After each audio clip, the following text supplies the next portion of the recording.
Herkese selam. YouTube kanalıma hoş geldiniz. Bu videomda sizlere su ve tuz kullanmadan yani salamura yapmadan aylarca ilk günkü tazeliğini koruyacak şekilde saklayabileceğiniz çok güzel bir yaprak konserve tarifi vereceğim. Tarifime öncelikle yapraklarımı seçerek başlıyorum. Yaprakları seçerken dikkat etmeniz gereken en önemli püf noktalardan bir tanesi damarlı olmaması. Ters çevirin. Damarları çok kalınsa zaten o yaprak sarma için asla uygun değildir. İkinci rengi, zaten bakarken renginden mutlaka anlarsınız. Eğer açık yeşil renkteyse tarif için yani yemek için uygundur. Eğer koyu yeşil renkteyse onlar zaten uç yapraklar değildir.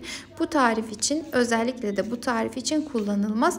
Daha sonrasında ise elinizle dokunduğunuzda dikkat etmeniz gereken şey, büzüştürdüğünüzde asla yırtılmaması lazım. Yapraklar ne kadar elastik ve güzelse o kadar tazedir, uç yapraklardır. Eğer azıcık da olsa yırtılma oluyorsa bu demektir ki yapraklarınız kövrelmiştir. Yani artık yaşlanmaya doğru gitmiştir. O yapraklardan sarma olmaz. Ardından gördüğünüz gibi yapraklarımı seçip temizledim. Üzerlerini bir bez ile sildim. Tamamen kurumasını bekledim. Hafif nemli bir bezdi. Asla yapraklarımızı sulu bırakmayacak şekilde hazırlamamız lazım. Bu da çok önemli bir püf noktadır.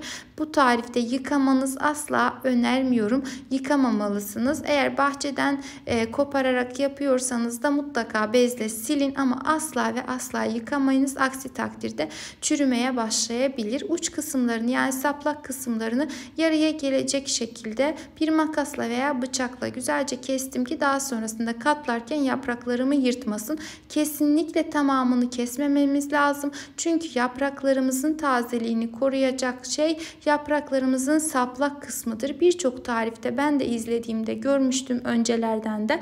Yaprakların saplak kısmı tamamen kesilip o şekilde yapraklar salamura veya bu şekilde konserve yapılıyor. Ama ben hiç tavsiye etmiyorum. Yaprakların tazeliğini koruyacak en önemli kısımlardan bir tanesi sap kısmıdır.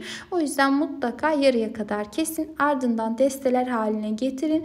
6 veya 10 deste yapabilirsiniz. Daha büyük kavanozlarda yaparsanız daha geniş tutabilirsiniz. Tabi bu şekilde katlamadan da koyabilirsiniz ama küçük kavanozlarda olduğu için hem kullanımı kolay olsun diye hem de görüntüsü çok dağınık olmasın diye bu yöntemi özellikle kullanmanızı tavsiye ediyorum. Tamamını sarma şeklinde sarıp hazırladıktan sonra önceden güzelce yıkayıp sterilize ettiğimiz kavanozların içerisine koyalım. Yani elimizle basarak yerleştirelim. Ben yarım litrelik tek kullanımlı kavanozları tercih ediyorum bu gibi tariflerde. Sizlere de tavsiyem o yönde. Tabii daha büyük kavanozda tercih ederseniz tamamen size kalmış. Bu arada yapraklarımızı koyduğumuz kavanozumuzun ağız kısmına özellikle dikkat edelim. Daha sonrasında tamamen kapatacağımız için ağzında herhangi bir çatlak veya kırık olmamalı ve de içerisinde kesinlikle bir damla dahi su olmaması lazım. Hem yapraklarımız tamamen kuru olmalı hem de kavanozumuz ve kapaklarımız tamamen kuru bir şekilde olmalıdır. Gördüğünüz gibi 3 kavanozu bu şekilde doldurdum. Geriye kalan yaprağımı da salamura şeklinde hazırlayıp tarifinde sizlerle paylaşmayı niyet ediyorum. İnşallah ardından hiç kullanılmamış yani sıfır marketten aldığım kapakları kaynar suyun içerisine attım. Birkaç dakika beklettikten sonra üzerinde hiç ıslaklık kalmayacak şekilde güzelce kuruluyorum.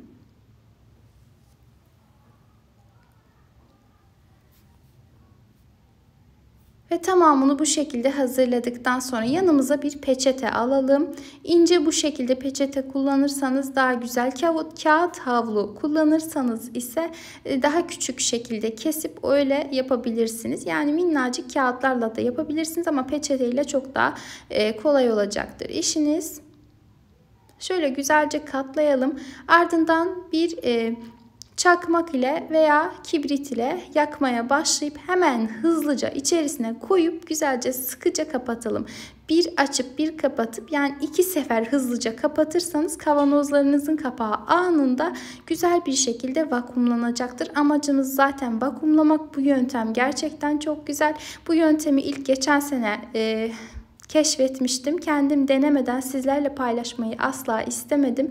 Geçen sene denedim. Yapraklarım 2 ay bundan öncesine kadar, yani son kullandığım yaprak o şekildeydi. Tazecik kalmıştı. Çok da güzeldi ve lezzetliydi. O yüzden hemen sizlerle de paylaşmak istedim.